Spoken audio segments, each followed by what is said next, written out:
Good morning to all of you. Dear students, today we are going to solve very important question. This question is, if the sum of 7th term of an AP is 49 and that of 17th term is 289, find the sum of n terms. Dear students, question क्या कहता है, किसी AP का 7th terms का SN सम दिया हुआ है 49 और उसी का 17th टर्म का SN दिया हुआ है 289। तो हम लोगों को क्या करना है कि n टर्म्स का SN निकालना है। ठीक है, तो चूँकि ये कोई AP नहीं दिया हुआ है तो हम लोग मान लेते हैं कोई AP का फर्स्ट टर्म A है और कॉमन डिफरेंस क्या है, D है। वही हम लोगों ने लिखा है, let first term of AP is A and common difference is D। First term हम लोग A मान लेते हैं और कॉमन डिफरेंस को D मान लेते हैं।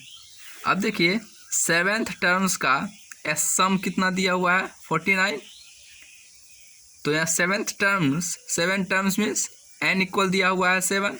ये देखिए n इक्वल 7 और सम ऑफ AP का फॉर्मूला क्या होता है, n/2 plus into 2a plus n-1 into d equal 49। n value is 7/2, 2a value तो हम लोगों ने फर्स्ट को a ही माना है, n इज 7 इंटू d। अब देखिए यहाँ पे ये 2 जो है डिवाइड में है ना, तो इधर देखिए मल्टीप्लाई में आ गया और ये मल्टीप्लाई में 7 है तो डिवीजन में आ गया, उल्टा हो गया। चलिए अब यहाँ देखिए 2a 7 - 1 तो 6 और 6 इंटू d 6d हम लोगों ने डायरेक्ट लिख दिया। ठीक है, अब ये 7 और 49, 7 7 49 कैंसिल हो गया, 7 2 14 आ गया। अब देखिए यहाँ से 2a और 7d है ना, तो हम लोगों ने क्या किया, यहाँ से 2 कॉमन ले लिया।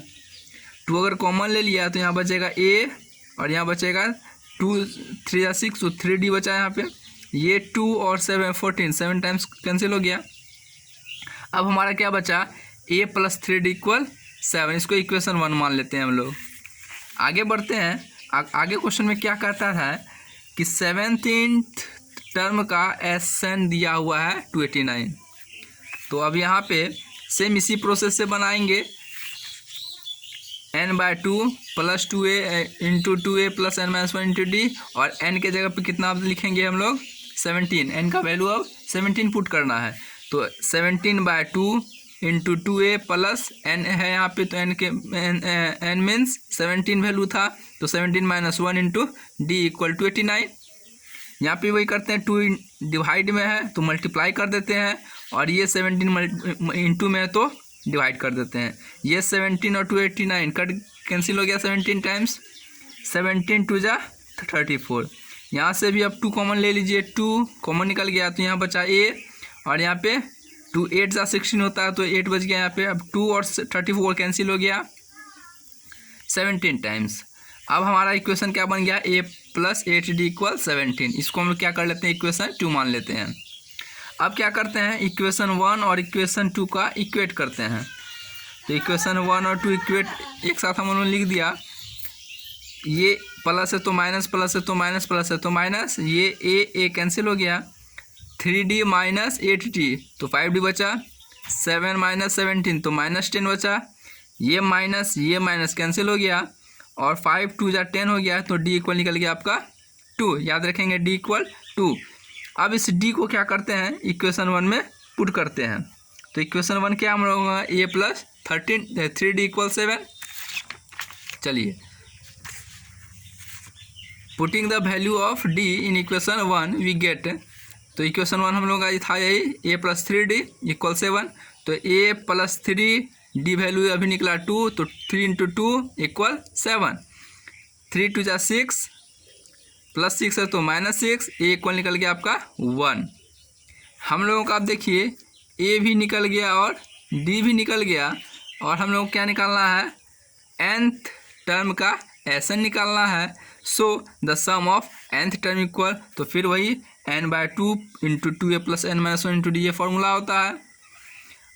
अब n के जगह पे n लिखिए क्योंकि nth टर्म निकालना है बाय 2 2a वैल्यू इज 1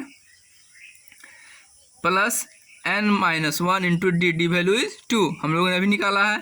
तो n minus n by 2 2 into 1 2। अब यहाँ देखिए कि 2 से हम लोग क्या करते हैं इन दोनों में मल्टीप्लाई 2 इंटू n 2 इंटू -1 -2 ये +2 और ये -2 कैंसिल हो गया। अब आपका देखिए यहाँ पे बच गया n इंटू 2n है ना n इंटू 2n और बाय 2 n इंटू 2n तो 2n स्क्वायर हो गया और ये n 2n 2 कैंसिल हो गया आपका बच गया n स्क्वायर। तो यही आपका सम हो गया। Hope you all understand. आप लोग इसे नोट करिए बहुत ही इंपॉर्टेंट क्वेश्चन है। तो आप लोग इसे फिर से अपने से सॉल्व करेंगे। Okay thank you and have a nice day.